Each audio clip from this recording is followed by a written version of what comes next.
conversando com você aqui sobre o reconhecimento do curso de teologia, né, na formação e capacitação de pastores, um assunto que tem gerado polêmica e às vezes tem gerado incômodo, e a gente já começou a ver que não precisa gerar tanto incômodo assim, né? Talvez sejam coisas diferentes, uma questão do curso de teologia e o seminário de formação pastoral. Mas vamos entender como é que funciona essa questão? Começando pelo curso de teologia. Quais são os requisitos para alguém poder ingressar ou fazer esse curso? Tem que ter indicação da igreja? Tem que ter algum tipo de indicação para poder fazer esse curso? Celeste, eu acredito que os critérios para fazer um curso de teologia, eles vão variar de instituição para instituição e de nível para nível. Nós temos cursos básicos em teologia que pessoas sem o ensino fundamental podem fazer. Nós temos os cursos médios em teologia que pessoas com o ensino fundamental, mas sem o ensino médio podem fazer. E os cursos de ensino superior de teologia que as pessoas com o ensino médio elas podem fazer. De forma geral, as instituições vão variar. Há a solicitação, via de regra, da carta de uma membresia em igreja, de uma carta de reconhecimento pastoral. Só que nenhuma instituição de ensino ela pode se negar a oferecer o ensino àquele que o deseja, isso no sentido legal. Então, as cartas e os dispositivos que a gente solicita de membresia ou filiação a uma entidade religiosa, eles são de conveniência e sugestivos, mas muitas vezes não têm um caráter obrigatório, porque legalmente a gente tem que atentar para alguns fatores aí dentro desse sentido. Só quero retomar um ponto mencionado pelo pastor Eliseu anteriormente sobre a questão da filiação aos cursos de teologia ao Ministério da Educação, é que não é apenas pela estrutura, mas muitas vezes há o aspecto também da ideologia. O ensino superior no Brasil, constitucionalmente, ele é profissionalizante. Então, todo aquele curso que é vinculado ao Ministério da Educação, por definição, ele é profissionalizante, ele tem que apresentar o que é chamado perfil do egresso, que é o perfil de quem sai dali, daquela universidade.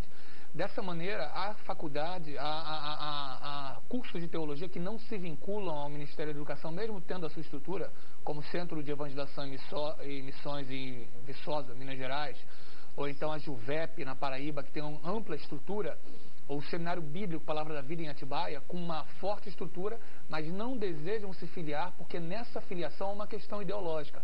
Quando eu me filio, eu proponho que tenho que apresentar um perfil profissional. Isso não é meu, não é seu, não é nosso. É uma questão constitucional do ensino superior ser necessariamente profissionalizante. O que a gente desemboca na questão. A teologia é profissão, é vocação, o que é? Eu quero voltar para isso aí daqui a pouquinho. Então, tá? Esse é um contraponto que eu gostaria de salientar também do não ingresso de alguns cursos, de algumas instituições ao credenciamento do Ministério da Educação. Eu vou dar um exemplo do nosso próprio curso. Em 99, quando foi autorizado, houve um levantamento dentro dos seminários, né, e, de uma forma geral, todos os requisitos a gente preenchia e ia além. Biblioteca, quase todos os seminários tinham no mínimo o dobro do exigido. O corpo formado por mestres e doutores, nós tínhamos também.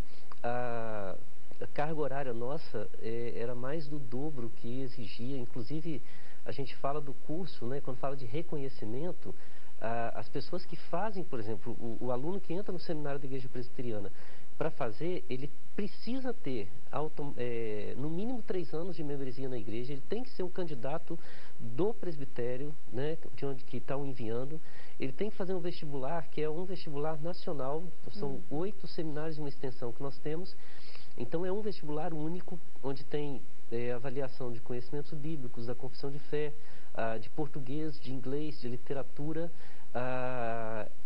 e tem uma série de outros requisitos. Mas isso tudo para quê? Para ele fazer o curso com o objetivo de ser pastor. Então, o objetivo nosso não é que nós estamos dizendo assim, o reconhecimento não é importante para nós, mas nós estamos dizendo não é o foco, não é o objetivo quando a gente quer.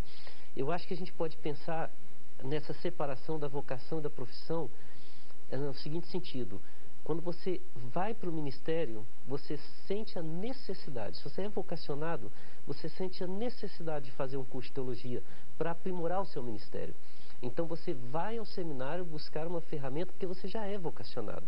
Agora, quando você busca o curso para ter o diploma e depois procurar uma profissão e acha que a igreja pode ser essa profissão, aí eu questiono se realmente está sendo correta o motivo de fazer o curso e se seria adequado um pastor que foi para o seminário, para uma faculdade, tirou um curso para ter um curso superior com a finalidade de ter na igreja a sua profissão. Se nós olharmos os exemplos da Europa, os exemplos de outros países do mundo, a gente vê que a profissionalização do ministério pastoral é a principal razão pela morte do cristianismo no mundo inteiro. Esse caminho aí de discussão, né, um caminho assim de extrema relevância. Vocês sabem, nós aqui na Boas Novas trabalhamos muito com estagiários, né? E nós já tivemos situações aqui de ter estagiários que eles vinham do curso de formação, né, de televisão, essa questão toda, curso de produção para televisão. E quando eles chegaram aqui e eles começaram a ver o que era a produção para televisão, eles disseram, gente, mas não é isso que eu quero fazer, não é isso. E foram e mudaram de curso. E já tivemos situações inversas, né? Às vezes a pessoa vinha aqui achando que a vocação da vida dele era um determinado, era, por exemplo, a produção, ou era o jornalismo, e ele diz, não, mas não gosto muito do jornalismo, não é isso, eu quero produção. É o contato, né, com com a escola, com a universidade, com a realidade dessa função, faz a pessoa mudar. Por que eu estou trazendo isso aqui? É impróprio? Não. É porque, assim, será que tem a possibilidade de alguém entrar num curso de teologia e, a partir dali, de estar conhecendo a Bíblia, ele ter a sua vocação despertada? Ele poder descobrir que ele quer esse negócio para a vida dele, ele quer esse Jesus para a vida dele, ele quer ser pastor. Como é que você vê isso? Dentro da sua primeira pergunta, Celeste, em relação ao curso reconhecido, ele segue os trâmites de qualquer candidato a qualquer curso superior. Ele tem que fazer um vestibular, ele tem que ser aprovado no vestibular, pagar sua matrícula e começar a estudar. Não é exigido no curso reconhecido nenhuma carta de orientação pastoral ou indicação.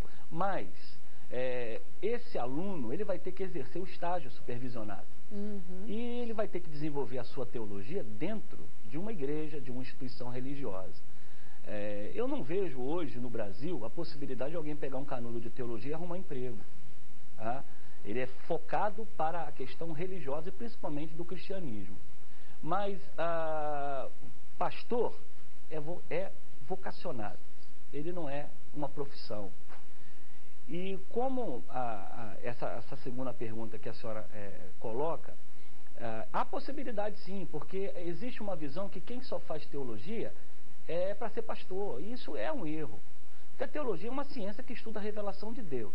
A questão pastoral vem depois, devido à denominação, à consagração num concílio, mas o aluno ele pode se interessar pela teologia para ser um professor, até de escola dominical, um escritor. Nós precisamos de escritores teólogos hoje no Brasil, nós não temos, né? Ele pode ser um interessado na área da religião, estudar a consciência cristã, a revelação de Deus na Bíblia, e ser um pesquisador. Capelania. Então existem outras áreas além do pensamento. Teólogo, pastor. Teólogo, pastor. Não. A teologia é uma ciência que você estuda a revelação, as línguas originais, você estuda arqueologia, você estuda a própria filosofia, você estuda as línguas, o hebraico e o grego. Então, no tempo que nós estamos vivendo hoje, há uma exigência, como o pastor falou, do ministro estar atualizado com o tempo.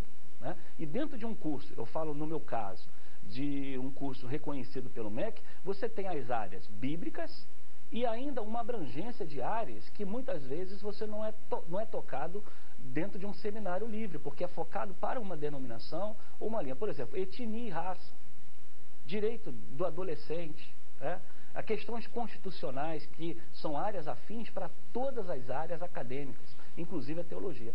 Então eu acredito, né, nesse ponto, o chamado é algo, a formação, um preparo para exercer o ministério é um outro passo que o pastor deve fazer. Inclusive, a sua linha de início aí sobre faculdade.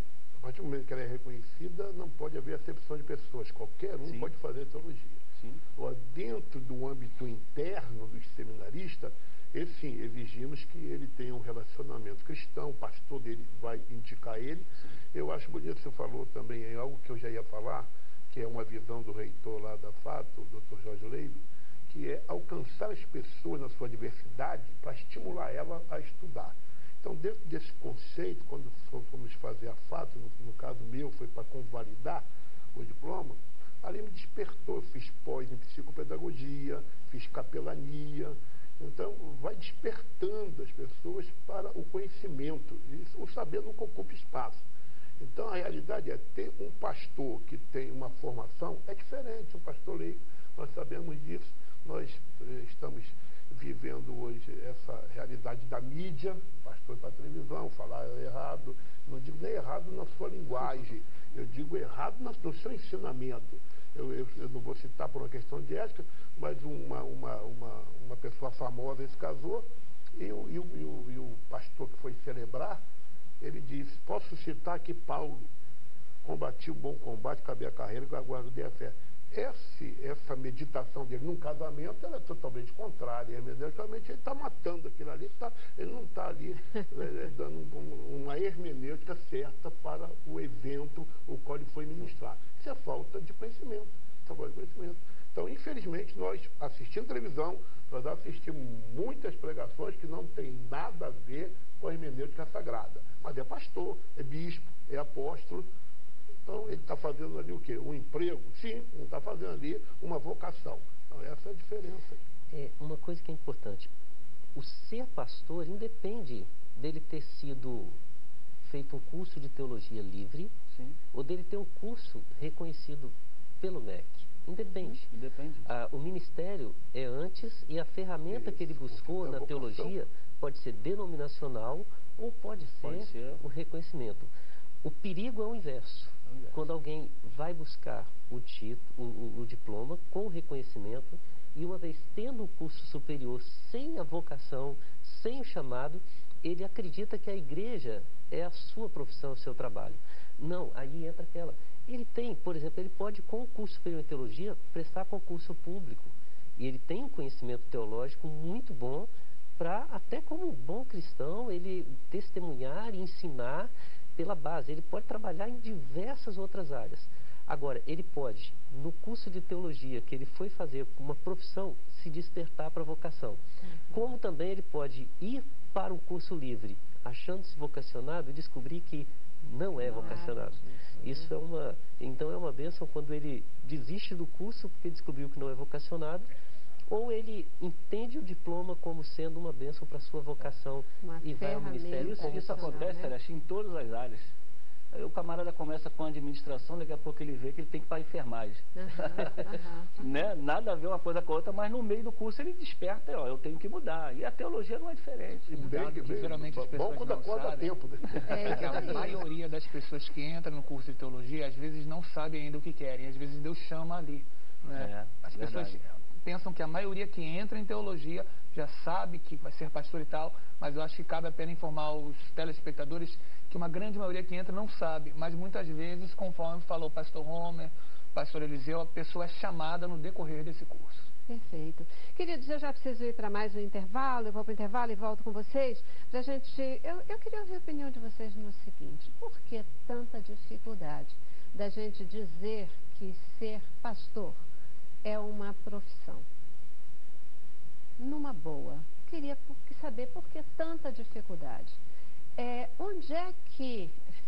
Quem foi que disse, onde é que está escrito que profissão é algo que não requer vocação, que não requer amor, que não requer empenho e capacitação para o trabalho? Por que a gente não pode dizer que ser pastor é uma abençoada profissão? Queria ouvir vocês nesse sentido, tá bom?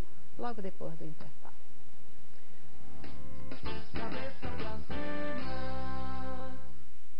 Eu quero